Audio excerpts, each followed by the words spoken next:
Okay, so good evening to all of you. शुरू करें बेटा अपन क्लास आज की। क्या पढ़ेंगे आज अपन? Today we will start question number 19। Keshav, Nirmal और पंकज 3 पार्टनर हैं। किस रेशो में? 4:3:2 में। निर्मल रिटायर हो गया और गुडविल वैल्यूड है 72,000। केशव और पंकज का न्यू रेशो है 5:3। ये भी सिंपल सा क्वेश्चन है, सेम ही क्वेश्चन है। क्या करें? सबसे पहले हम गेन कैलकुलेट करें। किसका? केशव का। New share 5/8, old share 4/9, LCM 72, 45 minus 32, 13/72, 3/8 minus 2/9, LCM 72, 27 minus 16, 11/72। निर्मल का गुडविल में शेयर कितना आ जाएगा? 72,000 इंटू 3/9, 24,000। क्लियर? एंट्री क्या हो जाएगी बताओ?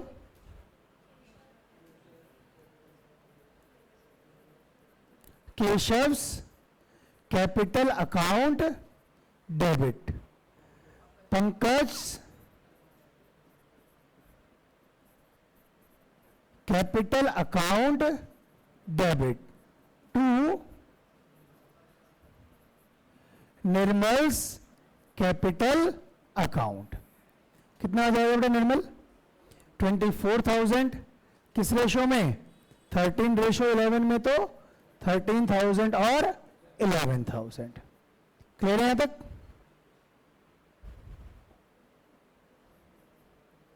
आगे बात करें। जया, कीर्ति और एकता और श्वेता 4 पार्टनर हैं। किस रेशो में? 2:1:2:1 में। जया का जब रिटायरमेंट हुआ तो गुडविल जो है फर्म की वो कितनी है? 36,000। कीर्ति, एकता और श्वेता का नया रेशो इक्वल है, ये भी हो जाएगा। सबसे पहले क्या करें? अभी हम गेन निकालते हैं। कीर्ति का कितना आ जाएगा?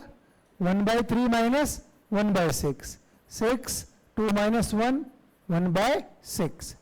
एकता का 1/3 माइनस 2/6, 6, 2 माइनस 2, 0। और श्वेता का 1/3 माइनस 1/6, 6, 2 माइनस 1, 1/6। जया का गुडविल में शेयर कितना आएगा बेटा? 36,000 इंटू 2/6, 12,000। ठीक है ना? तो अब एंट्री क्या हो जाएगी भाई? बताओ। कृतीज कोई बात नहीं, जो भी है। हमें क्या करना है? खाना खाने के लिए तो बुलाएगी नहीं, है ना Payal? Kriti's capital account debit, फिर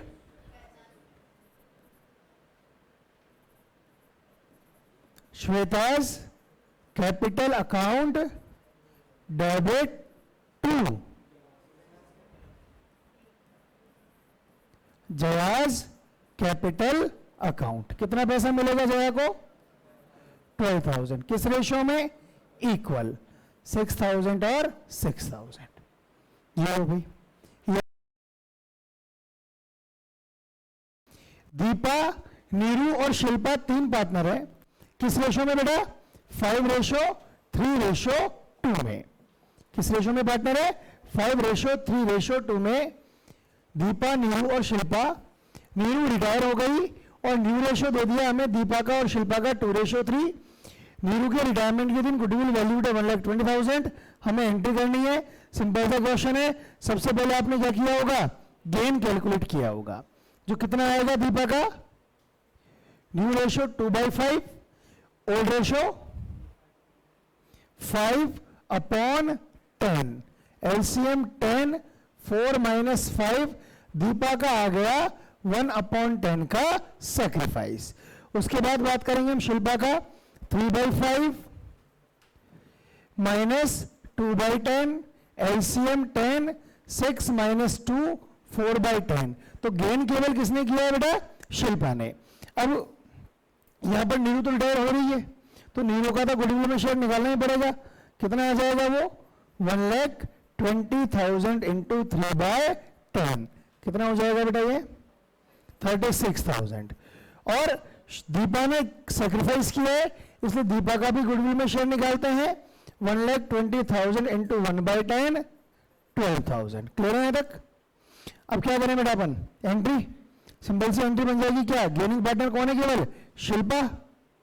केवल कौन है? शिल्पा। तो क्या एंट्री बनेगी?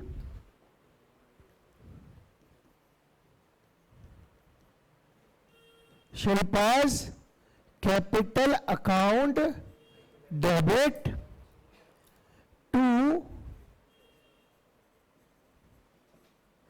नीरूज कैपिटल अकाउंट और to Deepa's capital account. Neeru में 36,000, दीपा में 12,000, टोटल 48,000। क्लियर है question number 1?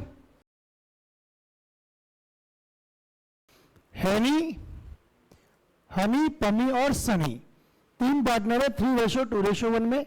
Goodwill already upload है कितने की बेटा? 60,000 की।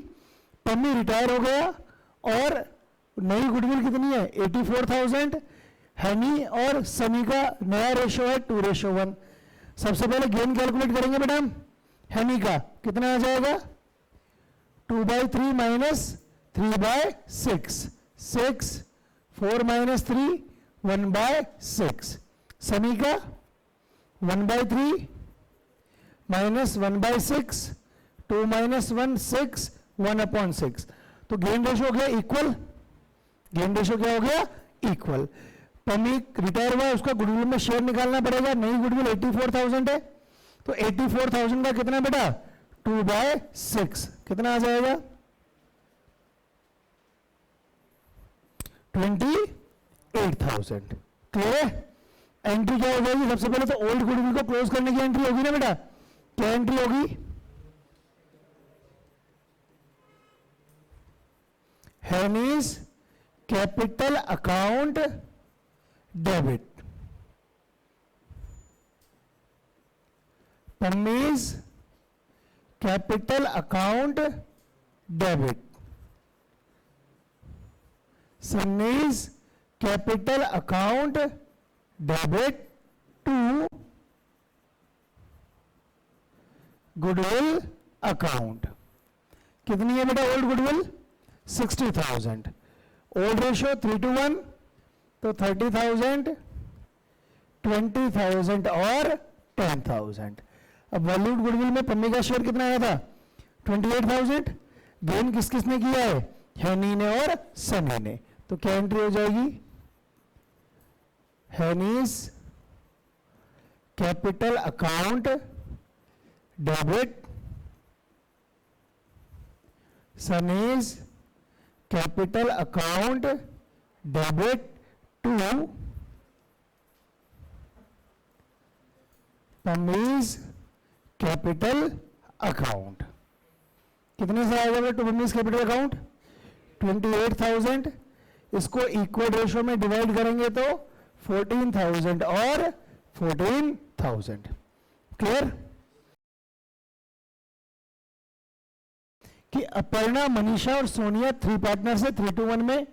Goodwill valued 1,80,000। मनीषा रिटायर हो गई। अपर्णा का और सोनिया का न्यू रेशो 3:2। आपको क्या करनी है? एंट्री करनी है। सबसे पहला काम भाई गेन कैलकुलेट करें। अपर्णा का गेन कितना आएगा बेटा? 3/5 माइनस 3/6, 30, 18 माइनस 15, 3/30। सोनिया का गेन कितना आएगा? 2/5 माइनस 1/6, 30, 12 माइनस 5, 7/30। गेन रेशो क्या आ गया बेटा? 3:7। मनीषा का गुडविल में शेयर कितना आ जाएगा? 1,80,000 इंटू 2/6, 60,000। एंट्री क्या बनेगी?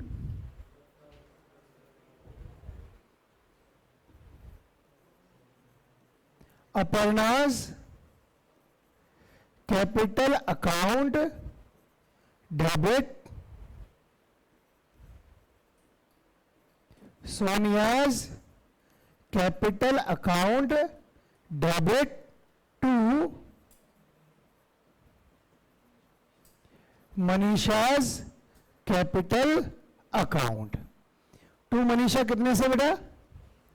60,000, अपर्णा 18,000 और सोनिया 42,000। ठीक है।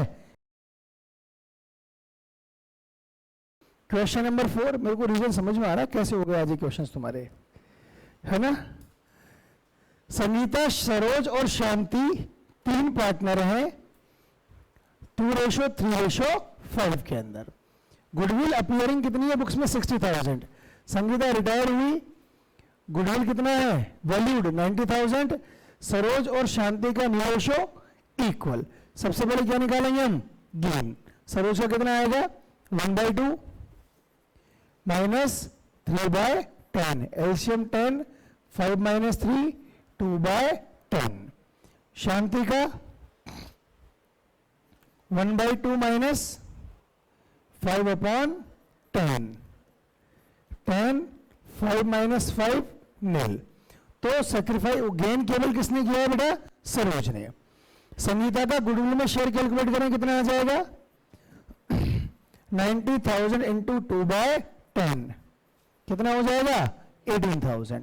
तो एंट्री क्या बन जाएगी? पहले तो ओल्ड गुडविल को क्लोज करने की एंट्री होगी ना बेटा। क्या होगी ओल्ड गुडविल को क्लोज करने की entry?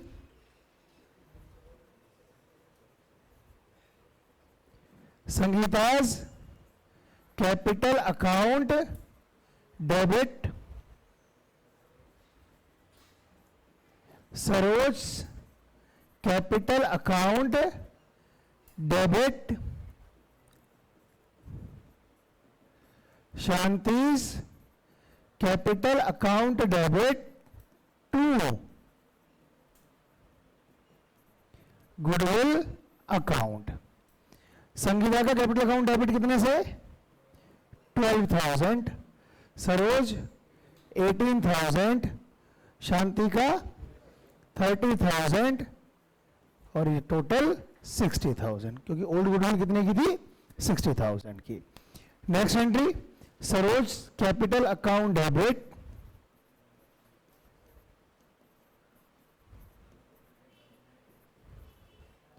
To Sangeeta's capital account. Saroj का कैपिटल अकाउंट डेबिट कितने से होगा? वही 18,000 और 18,000। ठीक है बेटा। कितने क्वेश्चन कंप्लीट हो गए बेटा अपने? 4। यस कराया था शायद क्वेश्चन, है ना। नरेश, राजकुमार और विश्वजीत तीनों इक्वल पार्टनर है, ये लिखा है ना। और आगे लिखा है हमको राजकुमार ने डिसाइड किया रिटायर होने के लिए, और इस रेट को उनके पास बैलेंस शीट में क्या था? जनरल रिजर्व 36,000 का, और प्रॉफिट एंड लॉस अकाउंट में क्या है? डेबिट बैलेंस, वो कितने का है? 15,000 का। एंट्री करनी है, क्या हो जाएगी बेटा? पहली एंट्री बताओ, फर्स्ट एंट्री क्या होगी? General reserve account debit to Naresh capital account to Rajkumar capital account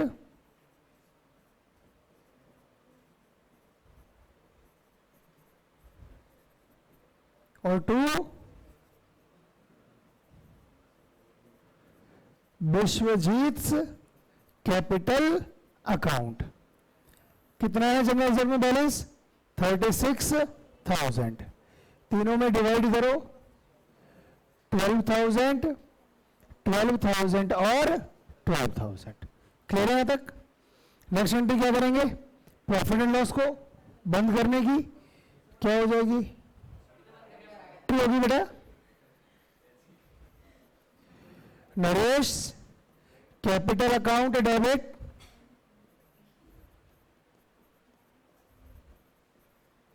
Rajkumar capital account debit,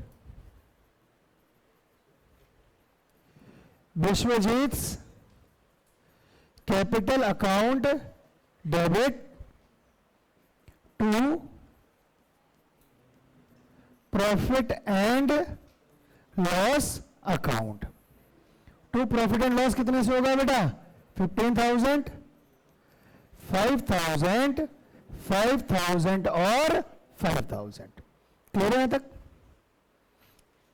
डालेंगे हेडिंग आप लोग।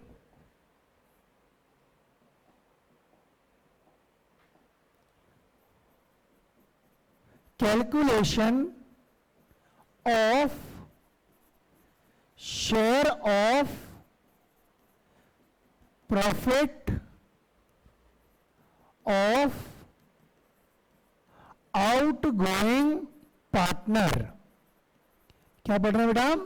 Calculation of share of profit of outgoing partner. अगर कोई भी पार्टनर फर्म से ड्यूरिंग द ईयर, मतलब mid of the year, retirement लेता है, क्या करता है बेटा? अगर कोई भी पार्टनर फर्म से mid of the year retirement लेता है तो हमें क्या करना चाहिए? क्या करना चाहिए हमें?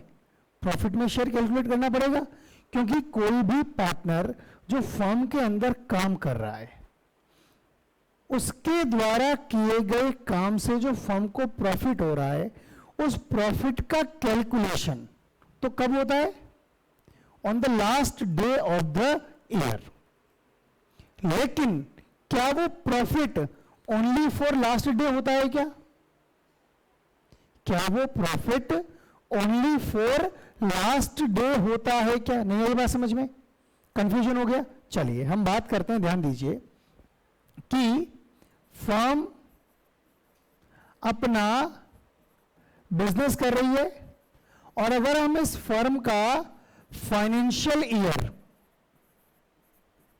या अकाउंटिंग ईयर की बात करें, हालांकि ये कुछ भी हो सकता है लेकिन होगा तो एक साल ही ना पूरा।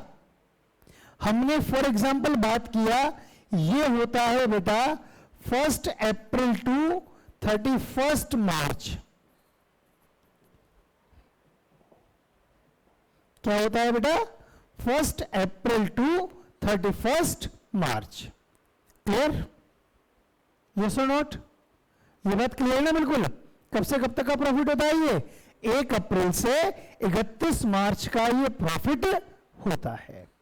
अब मुझे एक बात समझाओ कि इस पूरे टाइम पीरियड में इस फर्म ने जो भी अपना बिजनेस किया उसका रिजल्ट क्या है बेटा? उसका रिजल्ट कब कैलकुलेट होगा?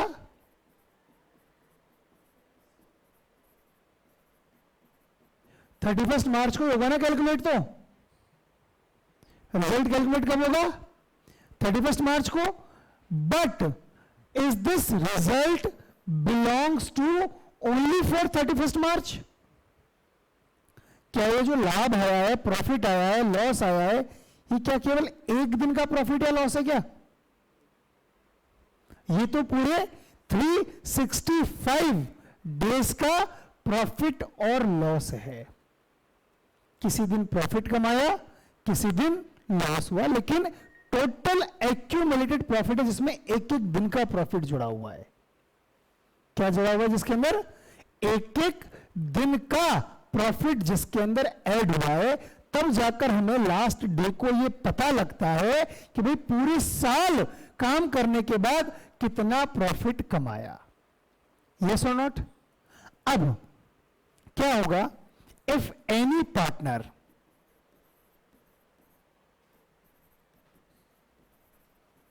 goes out mid of the year, कोई भी पार्टनर साल के बीच में फर्म से जाता है, ईयर एंड में गया तब तो कोई दिक्कत नहीं है। ईयर एंड में तो क्या बना देंगे हम? प्रॉफिट और लॉस बना देंगे। फॉर एग्जाम्पल वो पार्टनर फर्म से जाता है 30 सितंबर को। कब जाता है फर्म छोड़कर? 30 सितंबर को। तो उस पार्टनर ने 1 अप्रैल टू 30 सितंबर बिजनेस किया है कि नहीं किया बेटा? ध्यान देना, क्या उस पार्टनर ने 1 अप्रैल से 30 सितंबर बिजनेस किया है या नहीं किया है ना? तो इन 6 महीनों का भी तो फर्म का कुछ न कुछ प्रॉफिट होगा या नहीं होगा? प्रॉफिट या लॉस जो भी है, लेकिन वो होगा या नहीं होगा? होगा ना। अब उस प्रॉफिट या लॉस में इस आउटगोइंग पार्टनर का भी कुछ शेयर होगा या नहीं होगा? बताओ।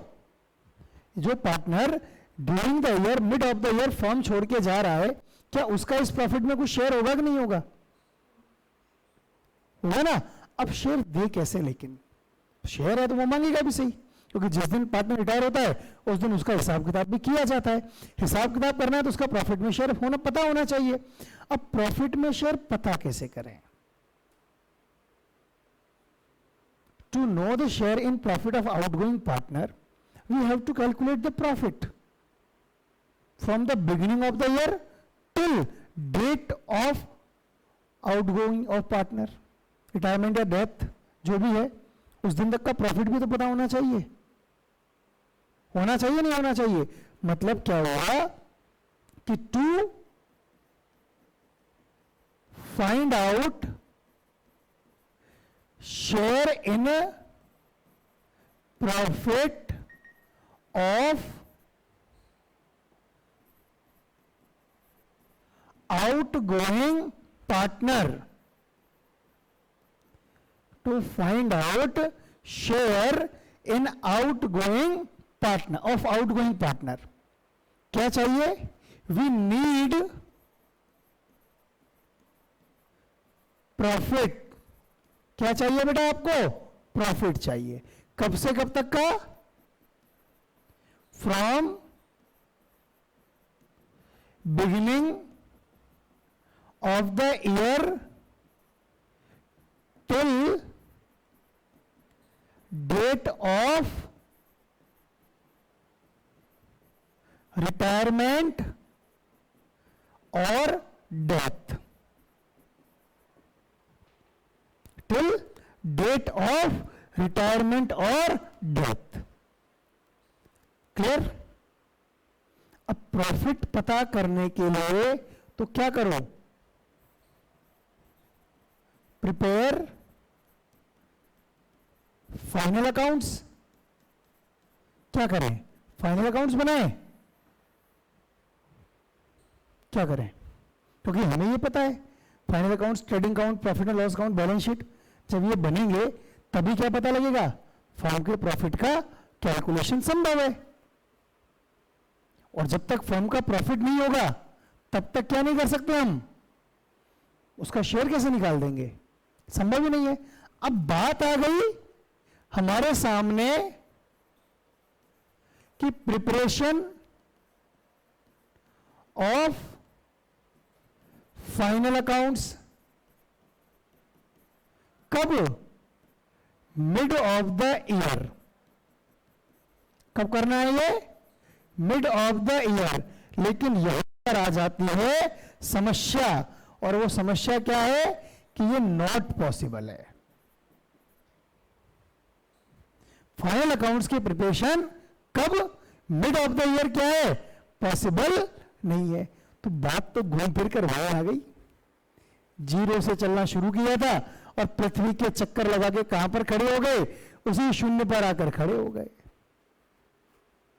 क्यों खड़े हो गए? क्योंकि हमें चाहिए प्रॉफिट। क्यों चाहिए प्रॉफिट? क्योंकि पार्टनर क्या हो रहा है? फर्म से बाहर जा रहा है, तो वो अपना प्रॉफिट में शेयर लेके जाएगा। लेकिन उस प्रॉफिट को कैलकुलेट कैसे होता है? फाइनल अकाउंट से। कैसे होता है प्रॉफिट में शेयर कैलकुलेट? फाइनल अकाउंट से। और फाइनल अकाउंट हम बढ़ा नहीं सकते। कब? Mid of the year. तब हमें क्या चाहिए? तब हम क्या करेंगे कि एग्जैक्ट प्रॉफिट को अवॉइड करेंगे। क्या अवॉइड करेंगे? Avoid exact profit. क्योंकि एग्जैक्ट प्रॉफिट आप पता कर ही नहीं सकते। तो फिर क्या निकालना पड़ेगा? Assumed profit. और इस अज्यूम्ड प्रॉफिट को कैलकुलेट करने के लिए हमारे पास दो बेस हैं। बेस नहीं बोला मैंने, है ना? टू बेसिस है हमारे पास। क्या है हमारे पास? टू बेसिस हैं। कौन कौन से टू बेसिस हैं? एक तो बेसिस है प्रॉफिट्स ऑफ प्रीवियस ईयर्स। पहला बेस तो क्या है बेटा? प्रीवियस ईयर्स का profit. What is the first base? Profits of previous years. Clear? And what is the second base? Sales of previous year. देखो अंतर समझना, हमने लिखा है यहां पर profits of previous years. Years कई साल हो सकते हैं, और यहां पर क्या लिखा है हमने? Sales of previous year. पिछले साल की सेल के बेस पर हम क्या करेंगे? प्रॉफिट का शेयर कैलकुलेट करेंगे। बात समझ में आई? अब हमारे सामने स्थिति क्या बन गई? Calculation of share in profit of outgoing partner in mid of the year. अगर कोई partner mid of the year क्या जाता है? फर्म छोड़ के जाता है, तो उसका प्रॉफिट में शेयर कैलकुलेट कैसे करते हैं? कितने बेस बताए मैंने आपको? कौन कौन से? एक तो प्रीवियस ईयर्स का प्रॉफिट मतलब एवरेज प्रॉफिट वाला बेस हो गया, और दूसरा सेल्स बेसिस हो गया। तो हम इसके लिए दो मेथड की तरह इनको काम में लेते हैं। पहला ऑन टाइम बेसिस, जिसको कि हम एवरेज प्रॉफिट भी कह देते हैं। पहला कौन सा हो गया? टाइम बेसिस, जिसको क्या कह सकते हैं अपन? एवरेज प्रॉफिट बेस भी कह सकते हैं। सेकंड है आपका ऑन टर्नओवर और सेल्स बेसिस। दूसरा कौन सा है बेटा? ऑन टर्नओवर और सेल्स बेसिस। क्लियर? कोई दिक्कत है यहां तक? कंफर्म? कोई भी डाउट है आप बता सकते हैं। कंफर्म है बेटा? चलिए, अब हम अगर टाइम बेसिस पे चलते हैं। कौन से बेसिस पे चलते हैं बेटा? Time basis. या कौन सा बेसिस है? Average profit basis. इसमें क्या करना है आपको? सबसे पहला काम, calculate average profit of previous years. क्या करो बेटा? सबसे पहले तो प्रीवियस ईयर्स के एवरेज प्रॉफिट को कैलकुलेट करो। क्या फॉर्मूला है उसका? है कि याद किसी को? क्या फॉर्मूला है? कुछ याद नहीं है तुम्हें? Total profit of previous years upon, अब तो सबको याद आ गया, नंबर ऑफ प्रीवियस ईयर्स। कितने बेस है हमारे पास? दो। मतलब सॉरी, क्या फॉर्मूला है एवरेज प्रॉफिट कैलकुलेट करने का? Total profit of previous years upon number of previous years. आ जाएगा? क्या आ जाएगा बेटा इससे हमारे पास? बस ये ध्यान रहे कि ये एवरेज प्रॉफिट है ना, ये है फॉर होल ईयर, पूरे साल का माना गया है इसको। क्या माना गया है? पूरे साल का प्रॉफिट निकलेगा, क्योंकि आपने प्रीवियस ईयर्स को जो काउंट किया वो पूरे साल का प्रॉफिट बता रहे थे, उनके बेस पर आपने जो एवरेज प्रॉफिट निकाला है वो भी क्या है? पूरे साल का प्रॉफिट आपके सामने आया है। कंफर्म है बात? तो कोई डाउट नहीं है कोई डाउट? क्या है बेटा? ये पूरे साल का प्रॉफिट है। आगे बात करूं, ध्यान देना। अब क्या होगा, हमें क्या करना है यहां पर? ऐड और लेस। क्या चीज? एक्सपेक्टेड इंक्रीज और decrease in current years profit.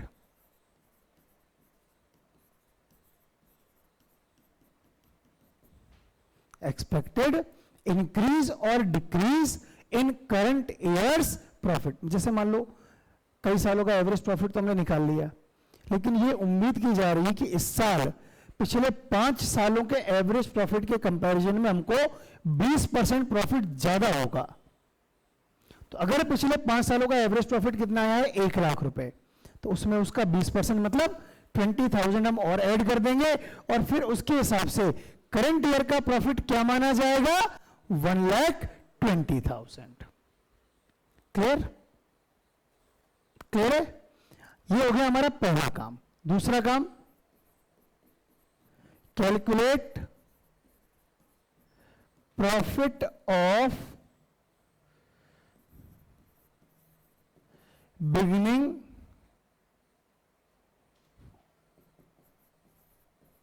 Of the year till date of retirement और डेथ।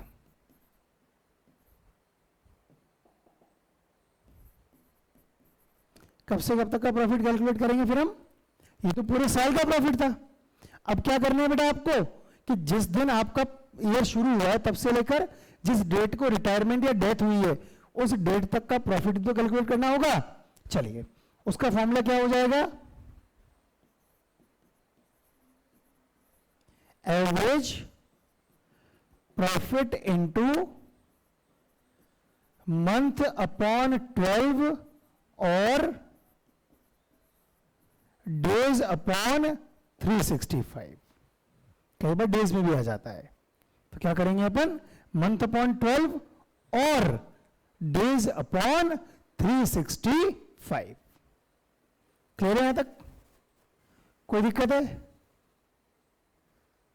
कंफर्म? अब क्या करना है? शेयर ऑफ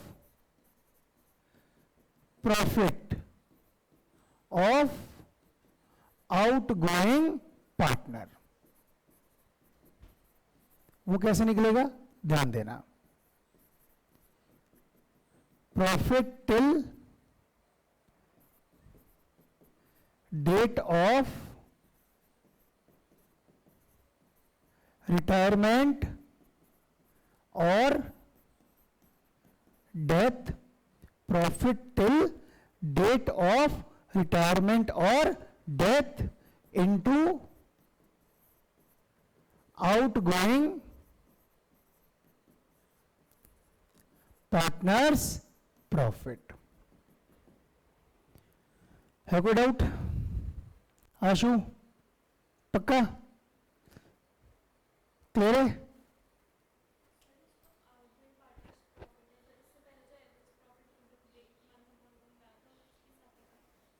वो तो सब एक साथ हो जाएगा, लेकिन चीजें तो तीनों अलग अलग है ना। वो तो हम उसको सॉल्व ना करके उसको डायरेक्ट वैल्यू छोड़ सकते हैं अपन, मल्टीप्लाई वाली वैल्यू, जैसे कि अपन ने कहा किया था, एडजस्टमेंट ऑफ कैपिटल में किया था, याद है ना? वहां पर भी हमने वैल्यू छोड़ दी थी, उसको सॉल्व नहीं किया था। आगे और एक बार वो मल्टीप्लाई लगा के फिर डायरेक्ट अपन एक साथ सॉल्व कर सकते हैं वहां पर, वो एक अलग चीज है। पर बाकी कंसेप्ट समझ में आया या नहीं आया? मिताशी,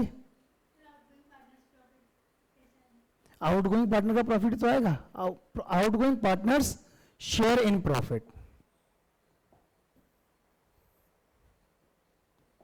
यूं लिख लो इसको, शेयर इन प्रॉफिट, जो भी उसका प्रॉफिट में हिस्सा होगा, जो भी उसका रेशियो होगा वो आ जाएगा यहां पर। क्लियर? कोई कंफ्यूजन है तो इसी बात को पहले तो एक काम करो आप, ये जितना भी अभी समझाया है ना बेटा, इसको एक बार आप वापस रीड करने की कोशिश करो, समझने की कोशिश करो क्या पढ़ाया है, जो भी बताया है वो आपके पास सब कुछ अवेलेबल है, इसको एक बार समझो कहां पर कंफ्यूजन है। फिर सेल्स बेसिस को पढ़ाने से पहले मैं इसी को क्वेश्चन के हिसाब से कंप्लीट करता हूं आपके लिए।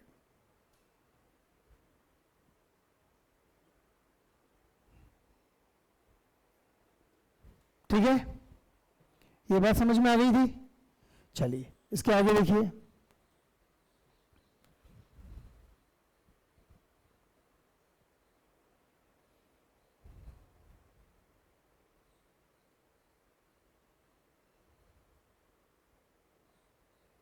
क्लियर है ये चीज भी? क्रेश कंफर्म? फिर आगे हमने क्या लिखा है?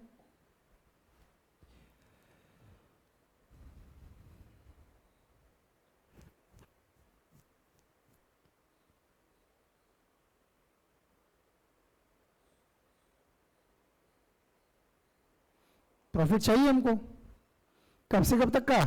बिगिनिंग ऑफ द ईयर से लेकर जब तक रिटायर होगा या डेथ होगी तब तक का प्रॉफिट चाहिए। और उसके लिए क्या करना पड़ेगा? प्रॉफिट चाहिए तो हमें फिर दिमाग में क्या आता है? फाइनल अकाउंट्स आते हैं। नेट प्रॉफिट और नेट लॉस निकालना होगा तो उसके लिए क्या आएगा दिमाग में? फिर सीधा सीधा फाइनल अकाउंट्स दिमाग में आते हैं। लेकिन समस्या क्या है कि preparation of final accounts mid of the year ये पॉसिबल नहीं है। तो फिर हम क्या करते हैं? एग्जैक्ट प्रॉफिट तो हम कैलकुलेट कर नहीं सकते। क्यों? क्योंकि एग्जैक्ट प्रॉफिट तो किससे आएगा? फाइनल अकाउंट से, वो हम बना नहीं रहे। एग्जैक्ट प्रॉफिट किससे आएगा बेटा? फाइनल अकाउंट से आएगा, जो कि क्या नहीं कर रहे हम, बना नहीं रहे। तो फिर हमें क्या चाहिए? Assumed profit. और इस अज्यूम्ड प्रॉफिट के लिए हमारे पास बेसिस कितने हैं बेटा? 2 बेसिस हैं। अब 2 बेसिस कौन कौन से हैं? पहला एक तो प्रीवियस ईयर्स के प्रॉफिट के बेस पर और दूसरा प्रीवियस ईयर की सेल्स के बेस पर। क्लियर है यहां तक? आगे बात करते हैं। अब हम बात करते हैं कि भाई 2 बेसिस हो गए, टाइम बेसिस जो एवरेज प्रॉफिट वाला बेस था, और दूसरा सेल्स बेसिस, टर्नओवर सेल्स को ही कहते हैं। आगे भी आगे आएगा, ध्यान रखना। टर्नओवर किसको कहा जाता है? सेल्स को ही टर्नओवर कहा जाता है। क्लियर है यहां तक? अब हमने सबसे पहले कौन सा बेस पढ़ा है? सबसे पहले हमने पढ़ा है एवरेज प्रॉफिट बेस। अब इसको देखो आप एक बार, पहले एवरेज प्रॉफिट निकालो प्रीवियस ईयर्स का, ठीक है, जो कितना होगा उसका फॉर्मूला क्या लगाया हमने?